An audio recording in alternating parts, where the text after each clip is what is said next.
ይህ ዓለምን ያስደነገጠው የመርዶ ዜና ነው። ነገሩ ደግሞ ከሀያሉ አሜሪካ የተሰማ ጉዳይ የብዙ ሀገሪቷን የናፈቁ የዓለም ሀገራት ሰዎች ቁርጡን ወቁ አትመጡም የሚል መርዶ ደርሷቸዋል። በአሜሪካው ፕሬዝዳንት ዶናልድ ትራምፕ የተነገረው የዲቪ ሎተሪ ሰረዛ ጉዳይ የዛሬ አጀንዳችን ነው። ሌላው በትላንትናው ዕለት ኢትዮጵያውያንን ያስደነገጠ ያስገረመው ባንዳዳር አንድን ቲክቶከር ሚሊዮነርና ከ130 ሺህ በላይ በቀጥታ ስርጭት የተመለከተውን በቅርቡ ከስር የተፈታውን የጆን ዳንኤል ምሽትን እንነግራችኋለን።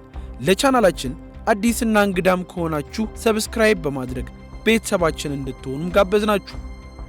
አሜሪካ በየዓመቱ የምታካሄደውን የዲቪ ሎተሪ አቆመች የሚለው ብዙዎችን ያነጋገረ ዓለም በስፋት እየዘገበ ያለው ጉዳይ ነው። በዚህ ዕድል የሄዱትን ተመስገን ለመሄድ በጉጉት የሚጠብቁትን ደግሞ አንጀታቸውን ቁርጥ ያደረገ አጀንዳም ሆኗል። በዚህ የዲቪ ሎተሪ ዕድል ብዙዎች ተጠቅመው ሀያሏን ሀገር የተቀላቀሉ ከዛም ቤተሰባቸውን የሚደጉሙ ከፍተኛ የውጭ ምንዛሬን የሚያስገቡ ዲያስፖሮች የዚህ ዕድል ከፍተኛና ዋነኛ ተጠቃሚ ናቸው ቢባል ማጋነንም አይሆንም። አሁን ግን ይህ ጉዳይ ዳመና አጥልቶበት አዲስና አስደንጋጭ መረጃን አሰማ። ፕሬዝዳንት ዶናልድ ትራምፕ ባለፈው ሳምንት በብራውን ዩኒቨርሲቲ በተፈጸመው የጅምላ ጥቃት 2 ሰዎች መገደላቸውን ተከትሎ የአሜሪካ ግሪን ካርድ ሎተሪ ዲቪን አግጃለሁ ብለዋል። ጥቃቱን ፈጽሟል ተብሎ የተጠረጠረው ፖርቹጋላዊው በአውሮፓውያኑ 2017 በዲቪ ሎተሪ ተጠቃሚ ሆኖ በሀገሪቱ የገባና የግሪን ካርድ ሆልደር እንደሆነም ተነግሮለታል። እናም ሀገሬ የሚመጡ ሰዎች የሀገሬን ሰዎች የሚገሉ የሚያጠፉ ከሆነ ታዲያ ለምን ይገባሉ የሚል ሐሳብን ዶናልድ ትራምፕ በከፍተኛ ሁኔታ ማንጸባርቋል። ታዲያ ጥቃቱን ፈጽሟል ተብሎ የተጠረጠረው ግለሰብ ሞቶ መገኘቱም ተሰምቷል። የሀገር ውስጥ የደህንነት ሚኒስተር የሆኑት ክሪስቲ ኖምም በዚህ አስከፊ ፕሮግራም አሜሪካውያን ከእንግዲህ እንዳይጎዱ ለማረጋገጥ በሚል ዶናልድ ትራምፕ በሰጡት መመሪያ መሰረት የቪዛ መርሃ ግብሩ ለጊዜው እንዲቋረጥ መደረጉንም ተናግረዋል። የአሜሪካ ባለስልጣናት ተጠርጣሪ 48 ዓመቱ በዚህ ሳምንት መጀመሪያ ላይ በማሳቹሴትስ የቴክኖሎጂ ተቋም ፕሮፌሰር የሆነውን ሰው ገለዋል ብለው እንደሚያምኑም ይናገራሉ። እናም የዲቪ ሎተሪ ፕሮግራሙ በአሜሪካ በስደተኝነት በቂ ድርሻ ላላገኙ ሀገራት በየዓመቱ 50 ሺህ ቪዛዎችን ይሰጥ ነበር።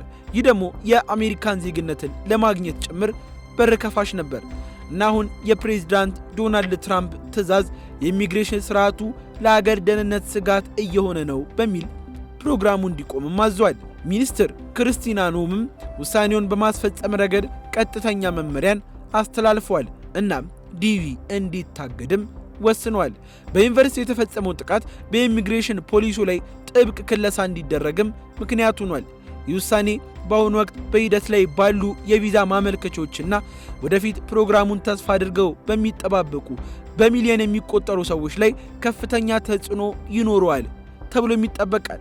ታዲያ ይህ ብዙዎችን ያስጨነቃቸው እንዲሁም ደግሞ የ2025 ዲቪ ሎተሪ ዕጣ የደረሳቸው ሰዎችን ስጋትና ጭንቀት ውስጥ የከተተ ጉዳይ ሆኗል። ታዲያ ወደፊትስ ምን ያስመለክተናል?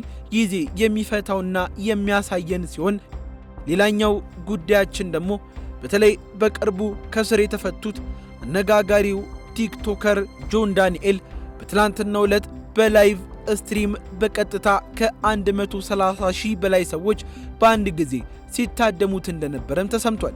ይህ ብቻ አይደለም ነገሩን አጀብ ያስባለው በሚሊዮን የሚቆጠሩ ገንዘቦችን በአንድ ምሽት ሊያውም በጥቂት ሰዓታት ውስጥ እንዲያገኝ ያደረገበት አጋጣሚም ጭምር ነው። በተለይ ይህ ቲክቶክ የተባለው ማህበራዊ ሚዲያ ብዙዎች በአጭር እንዲከብሩ ገንዘብን በአቋራጭ እንዲያገኙ ያደረገ ነው የሚል ስሞታ ቢቀርብበትም ለዚህ ዋነኛ ማሳያ የትላንቱ ምሽት ነበር ሲሉ ብዙዎች ያስረዳሉ። ከዚህ ቀደም በኢትዮጵያን አየር መንገድ ጋር ተያይዞ ለስር 1 ዓመት ከ4 ወር የቆየው ይህ ቲክቶከር አሁን መፈታቱን አስመልክቶ የኢትዮጵያን ሕዝብና የኢትዮጵያን አየር መንገድን ይቅርታ የሚል መልእክትን ካስተላለፈ በኋላ በትላንትናው ዕለት 130 ሺህ ሰው የሚገመት በቀጥታ የቲክቶክ ስርጭቱ ላይ በተሳተፈበት በዚህ ምሽት እጅግ ለቁጥር የሚከብዱ የገንዘብ ስጦታዎች እንደተበረከቱለትም ነው የተሰማው። እናም ይህ በቅርቡ የተፈታው ታዋቂው የሶሻል ሚዲያው ተጠቃሚ ጆን ዳንኤል እንደዚሁም ጓደኞቹ በትላንትናው ዕለት በቲክቶክ ባደረጉት የቀጥታ ስርጭትም የኢትዮጵያን የቲክቶክ ታሪክ የቀየረ ሆኖ አልፏልም ተብሎለታል። ጆን ዳንኤልና ጓደኞቹን ለመቀበል በተዘጋጀው የእንኳን ደህና መጣችሁ መርሃ ግብር ላይ በወቅቱ ከ130,000 በላይ ሰዎች በአንድ ጊዜ በቀጥታ ስርጭቱ ተገኝተዋል የተባለም ሲሆን ይህም በአገራችን የቲክቶክ ታሪክ በአንድ ጊዜ ከፍተኛ ቁጥር ያለው ተመልካች የተገኘበት ቀዳሚ ክስተት ሆኖም ተመዝግቧል።